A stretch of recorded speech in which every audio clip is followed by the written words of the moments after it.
오늘 고린도전서 마지막 설교입니다. 바울의 마지막 당부라는 제목으로 오늘 본문을 함께 살펴보려고 하는데요. 바울이 편지의 끝을 맺으면서 이제 끝인사를 하는 것이죠. 그러면서 마지막 당부를 하고 있는데 이것이 어떤 내용인지, 그리고 우리의 삶 가운데 주는 우리가 좀 적용해 볼 부분이 무엇인지, 이런 것들을 함께 묵상해 보려고 합니다. 바울이 두 가지 권면을 하고 있습니다. 첫 번째는 거룩한 입맞춤으로 서로 무난하라는 것입니다. 19절과 20절을 보십시오. 아시아의 교회들이 너희에게 무난하고 아골라와 브리스가와 그 집에 있는 교회가 주 안에서 너희에게 간절히 무난하고 모든 형제도 너희에게 무난하니 너희는 거룩하게 입맞춤으로 서로 무난하라. 무난하라는 것입니다. 지금 많은 교회들이 고린도 교회에 무난하고 있다, 안부를 전하고 있다, 이런 이야기를 하고 있죠. 아시아의 교회들이 너희에게 무난하고 있다. 아시아의 교회들은 지금 아시아를 말하는 것은 아니라는 것을 아실 거라고 이제 여겨지는데요. 지금으로 치면 터키 서부에 있는 지역입니다. 요한계시록을 보게 되면 7교회 나오잖아요, 그죠? 아시아의 7교회라고 소개되고 있거든요. 터키 서부, 지금으로 치면 터키 서부에 있는 곳이죠. 에베소 이런 곳, 빌라델비아, 버가모 이런 교회들이 바로 터키 서부에 있는 아시아의 7교회 중에 있는 교회들인데요. 지금 여기 있는 교회들이 고린도 교회 안부를 묻고 있다는 것입니다. 무난하고 있다는 것입니다. 고린도 교회뿐만 아니라 아굴라와 브리스가 또는 브리스길라도 이 고린도 교회의 문안을 하고 있고요. 그 외에도 모든 형제도 이 고린도 교회를 듣고 알고 있는 것이죠. 그래서 그들에게 안부를 전하고 있다는 것입니다.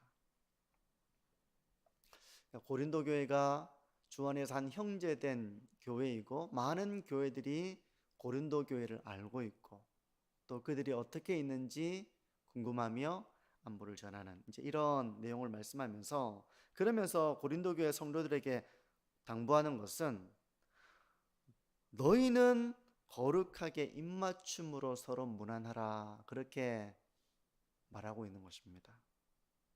거룩하게 입맞춤으로 무난하라. 고린도 교회의 배경을 다시 한번 떠올려 보시면 고린도 교회는 어떤 교회였습니까? 고린도 교회는 분쟁이 있는 교회였습니다. 서로 나뉘어졌었습니다. 어떤 파, 누구를 중심으로 또 모여있는 무리, 누구를 중심으로 모여있는 무리, 이렇게 서로가 나뉘어지고 갈등하는 그런 교회였습니다. 근데 이 분쟁과 갈등이 있으면 사람이 어떻게 되기 쉽습니까? 분쟁과 갈등이 있으면 마음이 이렇게 냉담하게 되고 무관심하게 되고 안부를 묻고 삶의 어떤 상황과 처지를 살핀다기보다는 자기와 무관한 일로 여기기가 쉬운 것입니다. 그런데 고린도 교회에게 서로 무난하라, 이렇게 당부하고 있는 것입니다. 무난한다는 것은 서로의 사정을 돌아보라는 것입니다. 너희들이 서로의 사정을 잘 살피고 돌아봐라. 누가 어떤 가운데 있는지, 지금 어려운 일을 만난 사람은 없는지, 영적으로 침체된 사람은 없는지, 근심하고 있는 사람은 없는지, 외로운 사람은 없는지, 그 사정을 돌아보라는 것입니다. 우리가 겉으로 그냥 인사하고 이런 정도로는 그 사람이 어떤 고민을 가지고 있고 요즘 어떤 일을 겪고 있는지 다 모릅니다. 만나서 요즘 어떻게 지내세요? 어떤 이런 마음과 마음이 통하는 그런 만남이 이루어질 때 비로소 우리는 그 사람이 형편을 알게 되는 것이죠. 주 안에서 교제하고 그런 사정을 돌아보면서 위로하고 서로 기도하고 위해주고 그렇게 하라는 것입니다. 근데 이것은 고린도 교회에만 해당되는 그런 일은 아니겠죠. 사실 모든 교회들이 거룩한 입맞춤으로 서로 무난해야 됩니다. 다시 말해서 서로의 사정을 잘 돌아봐야 한다는 것이죠. 모든 교회는 교회 구성원들의 성도들의 삶을 사정을 돌아봐야 됩니다. 그래서 기도해주고 주 안에서 교제하고 위해주고 위로해주고 격려해주고 기뻐해주고 그런 영적인 교제가 이루어지는 교회가 되어야 하는 것입니다. 이 말씀을 가지고 한번 우리 교회를 한번 돌아보시죠. 어떻습니까? 서로의 사정을 잘 돌아보고 있는가 한번 자신의 삶을 한번 돌아보십시오. 우리의 관계는 서로에게 자신의 형편과 처지와 영적인 상황을 나눌 수 있는 사이인가를 한번 돌아보십시오. 겉으로 아무 일 없는 것처럼 해도 사실은 자신의 형편을 이야기한다는 것은 이야기합시다 이렇게 해서 또 되는 것은 아니거든요. 서로에 대한 깊은 신뢰, 서로에 대한 신뢰가 있어야 됩니다. 애정이 있어야 됩니다. 내가 힘든 이야기 하는 것이 상대방에 전혀 관심이 없으면 내가 그 얘기를 할 필요가 없잖아요. 나를 아껴주는 사람이고 나를 위해주는 사람이 있을 때 우리는 그걸 얘기합니다. 길 가는 사람한테 내 힘든 거 얘기하는 사람은 없어요. 나에 대해서 무관심한 사람한테 나의 힘든 걸 얘기하지는 않습니다. 나의 형편을 얘기하지는 않습니다. 그런 신뢰가 우리에게 있는가를 먼저 한번 돌아보는 것이죠. 그런 사이가 되지 못했다면 사정을 돌아보려고 해도 자기의 삶을 오픈해서 말하지 않을 거예요. 그러므로 만약에 자기의 삶을 오픈해서 말하지 않는다면 그것은 아직 진정으로 가깝지는 않은 것입니다. 진정으로 가까운 건 아니에요. 한 10년 보고 20년 봐와도 진정으로 가까운 것은 아닙니다. 자기의 삶을 나눌 만큼 서로에 대한 신뢰가 아직 충분히 쌓여 있지는 못한 것입니다. 어느 한 사람만의 문제라기보다는 상대방이 문을 안 여니 나도 문을 안 열어. 상대방이 아직 충분히 신뢰하지 못한다면 신뢰하기 위해서 신뢰 관계를 세워나가기 위해서 우리 모두가 노력도 하고 기도도 하고 다가가고 상대방이 마음을 열지 못하면 내가 먼저 문을 열고 이런 일들이 계속 순환되어지면서 신뢰라는 것은 쌓이게 되는 것이죠.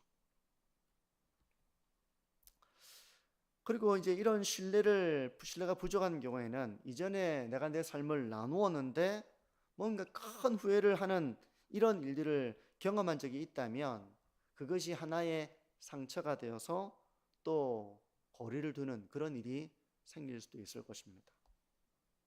그러므로 성경은 서로의 사정을 돌아보고 주 안에서 교제하고 위해주고 격려하고 기도하고 라고 하고 있지만 이게 아무런 노력 없이 하자 구호를 외친다고 해서 되는 것은 아니에요. 그래서 지금 이 순간에 한번 구호를 외쳐본다고 한번 가정해 보십시오. 자, 우리 서로 사정을 살펴봅시다. 서로에게 관심을 가집시다. 이렇게 우리가 구호를 외친다고 해서 이게 곧바로 되는 문제는 아닙니다. 아무런 노력 없이 되는 것도 아닙니다. 그리고 아무리 구호를 외쳐도 사랑이 없으면 이게 이루어질 수가 없죠. 사랑으로 세워진 관계가 아니라면 신뢰로 세워진 관계가 아니라면 서로가 마음의 문을 열지 못해서 우리는 그냥 가볍게 만나기는 하지만 요즘 제가 참 마음에 큰 어려움이 있습니다. 제 삶 가운데 이런 문제가 있어서 제가 많이 어려웠었습니다. 이런 기도를 하고 있습니다. 이런 나눔과 교제는 참 이렇게 같이 나누기가 어렵겠죠. 그래서 성도 여러분, 우리가 이 말씀을 가지고 우리 교회를 위해서 기도할 때 이렇게 기도하면 좋겠어요. 우리가 서로 거룩한 입맞춤으로 문안하는 하나님 그런 교회가 되기를 원합니다. 이걸 우리가 먼저 사모해야 됩니다. 이걸 위해서 우리가 기도해야 합니다. 이게 곧바로 합시다라고 해서 되는 건 아니에요. 우리 목장 모임을 해보셔서 알겠지만 처음부터 목장 모임이 신뢰를 가지고 시작하는 모임이 되지는 못했을 것입니다. 점점점 신뢰하는 만큼 더 많은 나눔과 내 삶을 오픈하고 서로 기도의 제목들이 공유되어지는 그런 모임이 되는 것이죠. 매주 주일마다 목장 모임이 이런 거룩한 입맞춤으로 서로의 사정을 돌아보고 내가 관심을 기울이며 이렇게 듣고 마음으로 같이 아파하고 위에서 같이 기도하고 위로하고 또 하나님의 은혜를 나누고 하나님을 바라보게 하고 하는 이런 모임으로 발전해 나가는 그런 우리 교회 목장 모임이 되어지기를 바랍니다.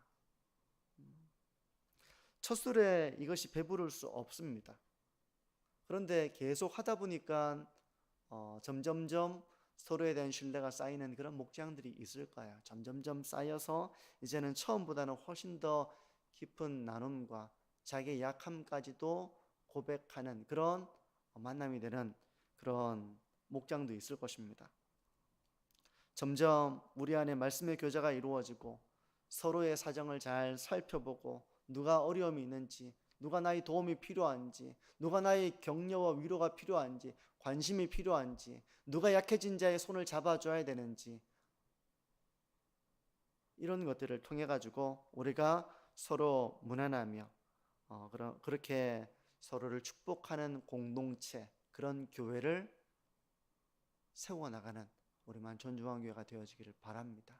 우리가 먼저 이걸 위해서 기도하기를 바랍니다. 이것이 되어진다면 너무 감사한 것이고요.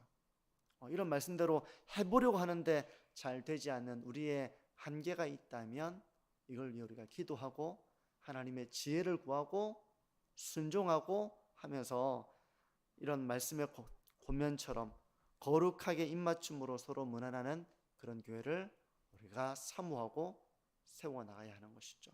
이게 첫 번째 당부였습니다. 거룩한 입맞춤으로 너희들은 서로 문안하라 라는 것이고요.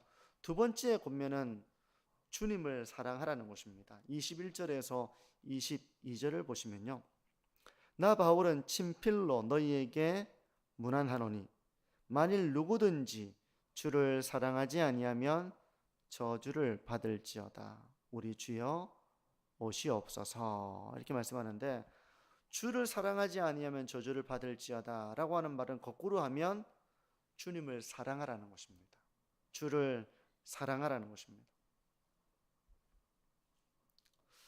진정한 신자를 가르는 그 기준을 얘기한다면 주님을 사랑하는가 그렇지 않은가에 있을 것입니다. 어떤 사람이 어떤 결정을 내릴 때 주님을 사랑해서 결정을 내리는가, 나에게 유리하기 때문에 결정하는가, 이걸 우리가 따져본다면 정말 어떤 사람이 신앙으로 바로 섰는가 아니면 신앙으로 바로 서지 못했는가를 구분할 수 있어요. 만약 우리가 어떤 결정을 내리는데 주님을 사랑함으로 그 결정을 내리는 것이라면 그 사람은 신앙 안에 온전하게 서 있는 것입니다.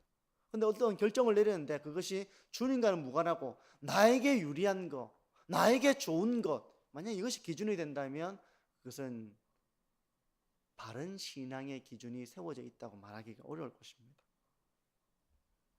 근데 주님에 대한 사랑을 확인할 수 있는 중요한 기준이 있는데요, 그것이 바로 첫 번째 당부와도 연결되어 있는데, 주님에 대한 사랑을 확인할 수 있는 중요한 기준은 바로 형제를 사랑하는 것에 있는 것입니다. 다시 말해서 형제 간의 사랑이 결여되어 있다는 것은 근원적으로 주님에 대한 사랑이 결여되어 있다는 것을 보여주는 것입니다. 그러면 주님을 사랑하는 사람은 형제를 어떻게 대할까? 한번 생각해 보십시오. 주님을 사랑하는 사람은 형제를 어떻게 대할까? 어떻게 대할 것 같습니까? 주님을 사랑하는 사람은 형제를 어떻게 대할 것 같습니까? 형제가 언제든지 자신의 허물을 고백하고 용서를 구한다면, 주님을 사랑하는 사람이라면 그럴 때 어떻게 해야 되겠습니까? 인간적으로는 이렇게 용서가 안 될 수도 있겠죠. 하지만 주님을 사랑한다면 용서를 구하는 그 형제를 허물을 덮어주고 용서해주고 화해하는 것이 바로 주님을 사랑한다는 증거입니다.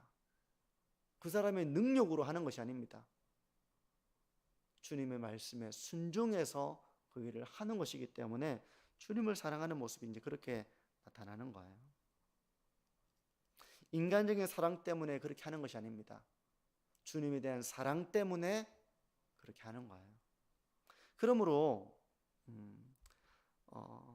주님을 사랑하라는 것입니다.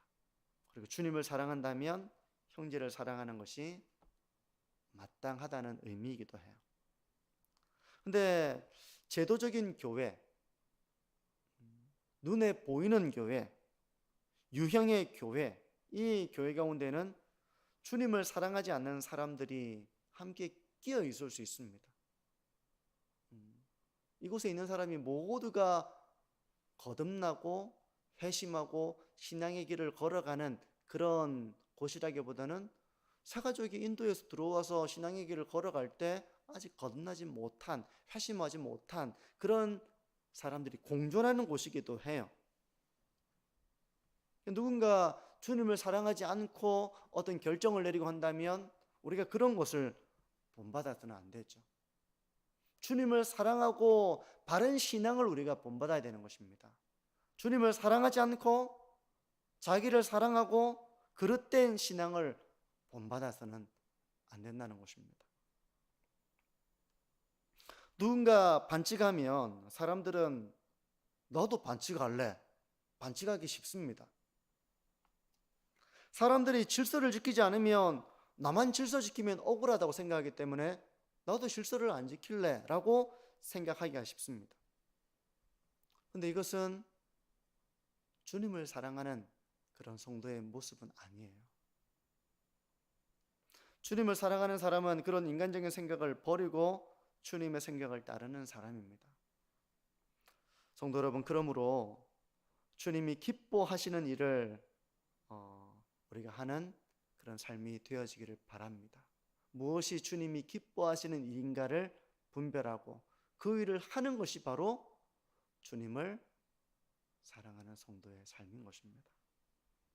주님이 기뻐하시지 않는 일은 내가 돌이키고 회개하고, 주님이 기뻐하시는 일이라면 내가 참 어려운 일이지만 그럼에도 불구하고 순종하는 것, 이게 바로 주님을 사랑하는 성도의 삶인 것입니다. 성도 여러분, 이렇게 주님이 기뻐하시는 일을 하는 것이 바로 주님을 사랑하는 것이고요, 그렇게 주님을 사랑하기 때문에 형제를 아껴주고 형제를 용서하고 형제를 긍휼히 여기고 형제를 용납하고 형제를 내 몸처럼 또 영적인 한 가족으로 여기는 것이 바로 진정 주님을 사랑하는 성도의 모습인 것입니다. 고린도전서 이 말씀으로 이제 오늘 이렇게 마무리를 짓는데요. 오늘 바울의 권면을 한마디로 한다면 서로 사랑하고 주님을 사랑하라 라는 것으로 이렇게 정리를 할 수 있습니다. 서로 사랑하는 것이 주님의 뜻입니다. 주를 사랑하는 사람은 형제를 사랑하는 삶의 길을 걸어갑니다. 근데 이것이 때로는 부딪히기도 하고 때로는 다투기도 하고 하겠죠. 하지만 주님을 사랑하는 사람은 결국에는 그런 돌이킴의 길을 걸어가는 것이 아니라 그냥 이렇게 평행선을 걸어가는 것이 아니라 다시 돌이키는 것입니다. 다시 용납하는 것입니다. 다시 용서하는 것입니다. 그 길을 걸어가는 거예요. 서로 입맞춤으로 무난하는 것은 한순간에 되지는 않을 것입니다. 지금까지 서로의 사정을 살피고 말씀의 교제를 나누고 기도하고 위로하는 일이 그렇게 풍성하게 이루어지지는 못한 것 같아 라고 생각된다면, 앞으로 그런 서로를 살피고 사정을 돌아보고 말씀의 교제를 나누고 말씀으로 서로 위로하고 격려하고 기도하는 이런 교회를 세워나가기 위하여 우리가 힘써 기도하고 또 그런 교회를 세워나가기를 함께 동참하는 우리 모든 성도님들이 되시기를 바랍니다. 교회는 그런 헌신과 순종을 통해서 세워져 나가는 것입니다. 그냥 잘 되면 내가 들어갈 테니까 그때까지는 잘 하세요. 그때 부러울 만하면 내가 들어가고, 그런 모임이 되기 전에는 저는 잠시 빠져 있겠습니다, 뭐 예를 드는 겁니다. 그게 아니라 이 밑바닥에 아직 건물이 다 지어지지 못했습니다. 아직 가구가 들어가지도 않았습니다. 그 건물을 지어야 되는 그 순간에 성도님들이 교회를 세우기 위하여 그곳에 들어가서 씨를 뿌리고 눈물로 씨를 뿌리고 인내하고 견뎌내고 사역하고 섬기고 하는 것이 진정으로 주님을 사랑하는 것입니다. 성도 여러분, 이런 서로 무난하며 서로의 사정을 살피고 돌아보며 위로하고 격려하고 그런 좋은 관계를 이루어 나가기 위해서 지금 참 그 어려운, 아직은 마음이 다 열려지지 않았다 하더라도 그걸 위해서 힘쓰고 수고하고 기도하고 다가가고 그런 모임을 위해서 애쓰고 그런 영혼을 품은 하나님의 사람으로서의 길을 걸어가시기를 바랍니다. 그리고 주님을 더욱더 사랑함으로 주님이 무엇을 기뻐하시는지, 주님의 뜻이라면 나에게는 좀 불편하다 하더라도 주님이 기뻐하시는 뜻이라면 그 길을 걸어가는 것, 그것이 바로 진정한 성도의 모습이겠죠. 바울이 마지막으로 당부하는 것은 바로 그것입니다. 주님을 사랑하고 서로 사랑하라. 성도 여러분, 요즘 어떻습니까? 내가 주님을 사랑하는 길을 걸어가고 있는가? 아니면 나에 대한 사랑이 더 커서 주님이 기뻐하시는 뜻보다는 내가 이렇게 되었으면 좋겠어, 이런 것이 더 강한지, 한번 주님의 기뻐하시는 뜻을 따르고 있는지, 아니면 그것보다는 나의 기뻐하는 뜻을 따르고 있는지 한번 돌아보시고, 또 내 안에서 거룩한 입맞춤으로 서로 무난하는 이런 그리스도 안에서의 교제를 누리며 살아가고 있는지를 돌이켜보면서 하나님, 제가 더욱더 그런 교회를 세워나가기 힘쓰는 그런 순종하는 삶이 되어지기를 바랍니다. 그런 마음의 소원을 하나님께 올리며 기도하는 우리 모든 공동체가 되어지기를 바랍니다.